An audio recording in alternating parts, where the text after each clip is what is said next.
In this video I'm going to demonstrate how by using a relatively cheap screw-on filter you can take your photos from looking like this to this.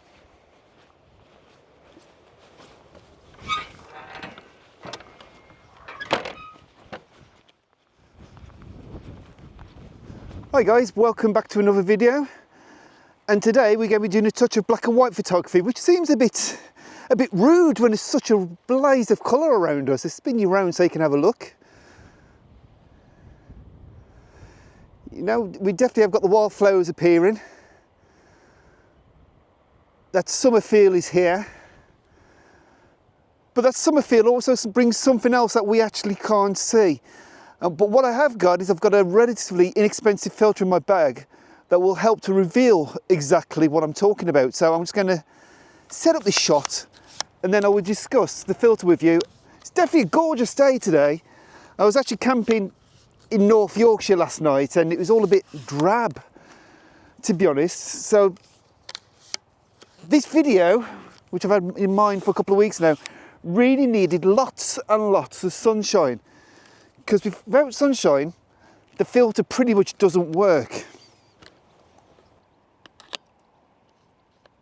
Camera in hand today is the Fujifilm X-T4 again, coupled with a 16 to 50 2.8 to f4.8 I think it is. It's the kit lens that comes with the X-T5, that sort of stuff. Trying out this little combo. I do like it actually. It's incredibly small, but anyway, that has no bearing on what I'm about to do. I got a little bit of converging verticals actually on the stone barn, which is annoying me slightly. So we'll have to definitely straighten that up in post, I think. Right. So I've composed the shot. It's quite a simple composition. It's 400th of a second f8 ISO 160. Remember that, 400th of a second f8 ISO 160. Right, so the filter I'm using to help transform my black and white photography today is a generic brand IR720NM filter. Effectively it's an infrared filter. So back in the days of film, if you're using infrared film, you had to use one of these to block out visible light, because infrared film was still receptive to normal visual light. So what this would do is block out visual light, just let infrared light come through. Guess what? Digital cameras are still receptive to infrared light and obviously are biased towards visual light. So by fitting one of these, what we can do is we can block out the visual light and just let the infrared light come through. But there is a problem, because infrared does have a color cast. So modern digital SLR and mirrorless cameras have infrared blocking filters to try and get rid of infrared and just let the visible light come through. So that means that basically far more visible light will come through the infrared and it will help eradicate color cast. So the general idea is we put this on and it just lets infrared light come through, which will still come through onto your sensor, but it will take a lot longer to come through, so your shutter speed will become a lot longer. Now, just in case you were thinking this was an expensive filter, it cost me the grand total of £20, brand new from Amazon.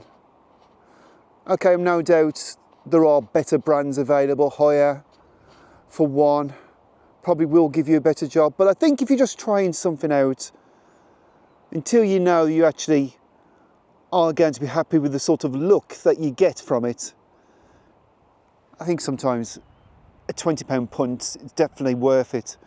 Right, so I've just put the filter on, let's have a look. It's gone very dark.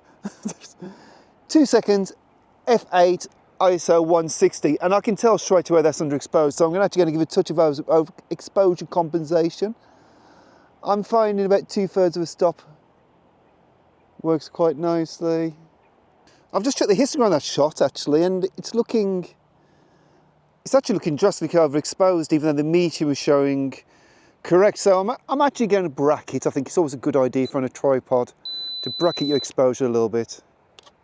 Yeah, that's looking lovely. So now it's just a case of basically importing into Lightroom and doing a monochrome conversion. Now the only thing I have to really worry about, to be honest, is the white balance, because what you will find is when you bring it into Lightroom, that it's just choosing pretty much a normal white balance, and the results cannot be as strong as you would expect, the sort of the infrared look, if you would like. But by simply taking the white balance slider and bringing it straight down to as low as it go, I've been setting about 2000 in Lightroom, straight away your grass will look a little bit white, or your vegetation will look a little bit white. It'll have a bit more of that infrared look. Then it's just really a taste of adjusting the contrast to taste and processes as normal. But when you've done all of that, you get a shot that looks like this.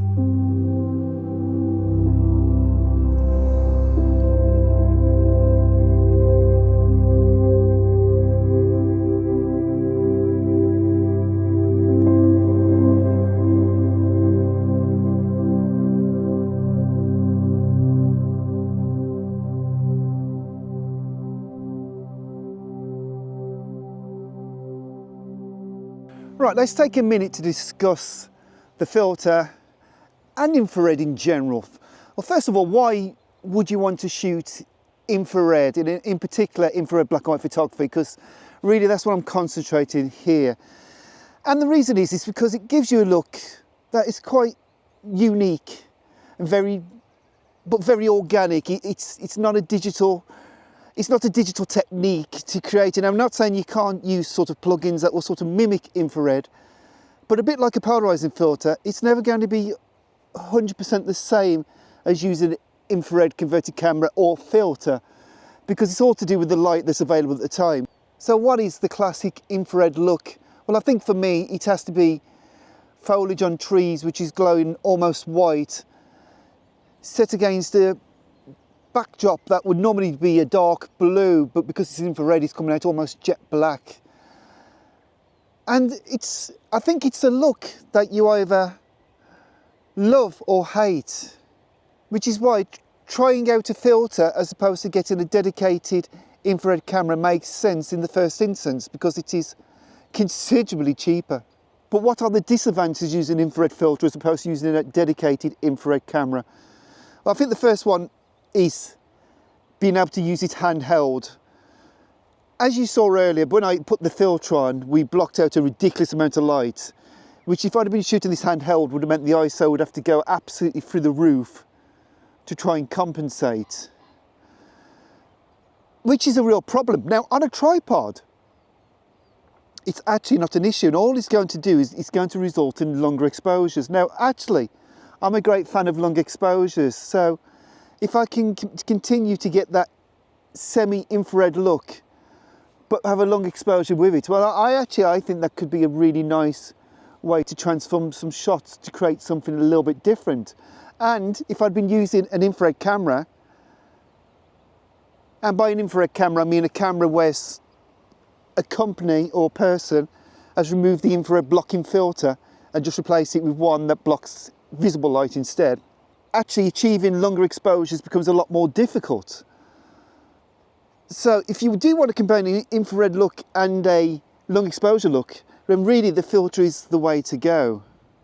But I do realise at the moment that's almost sounding like an advantage for the filter.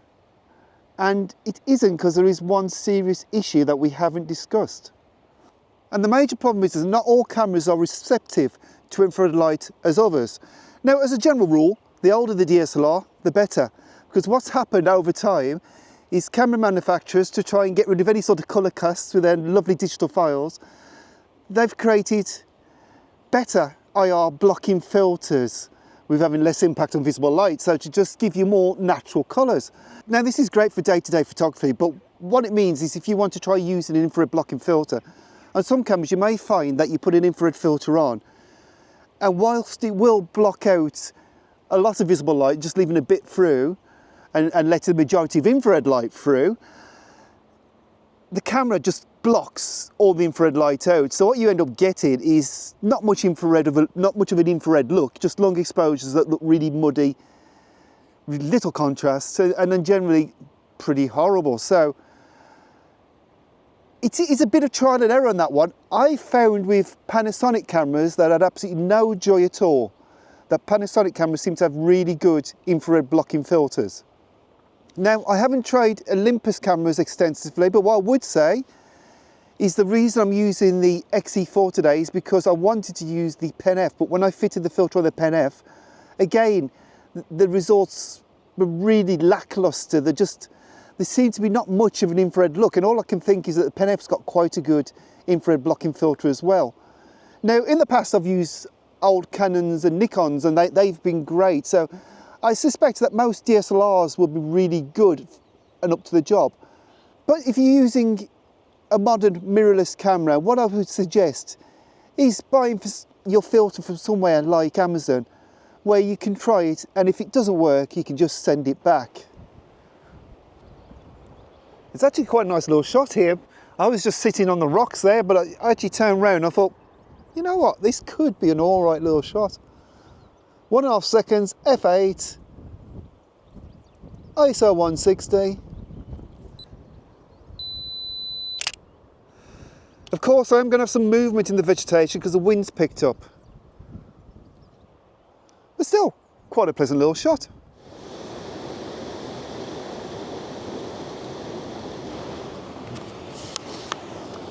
I'm just setting up my final shot of the day. Got to go and do a proper job, unfortunately. As much as I would love to be out here all day. Now with this shot, I'm quite keen to see if I can do a long exposure of the water but still keep an infrared look to it, because that's quite difficult using an infrared modified camera, and really up until this point I've tended to just use infrared modified cameras. But of course the beauty of using your normal camera with a filter is the fact that all you have to carry is your pack of filters, as opposed to having to carry another camera body.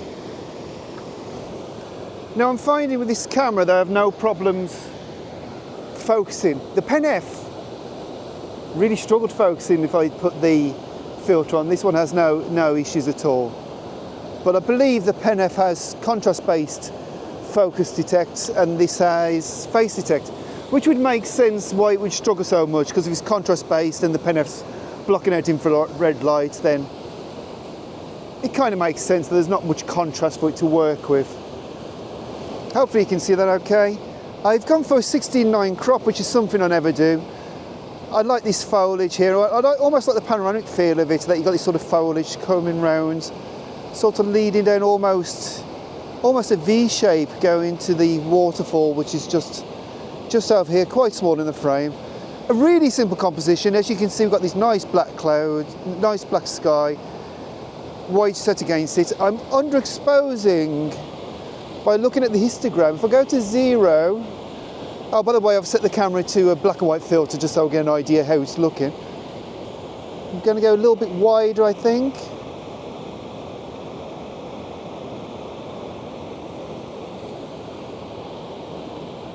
I like the feel of that. It's quite different to what I would normally take, but I think the 16:9 crop actually really works. Just waiting for the cloud to fall into place, which it has. Need people to stay behind the bush, lights come out. Here's the shot.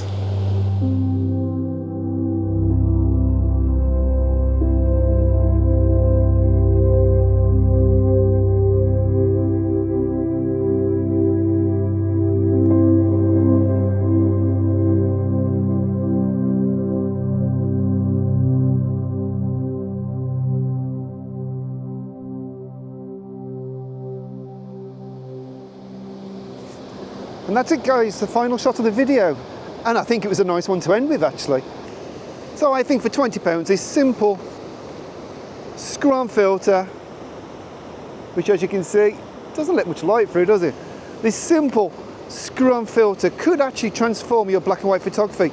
It's a good introduction to infrared photography. It's not as strong as using an infrared dedicated camera, but it will get you 90% of the results maybe. It's definitely a good introduction. If you like the results you get with that, perhaps you will want to invest in an infrared modified camera after that. And I've actually done a video all about infrared photography, which I'm going to link to at the end of this video, so that might be of interest for you. But yeah,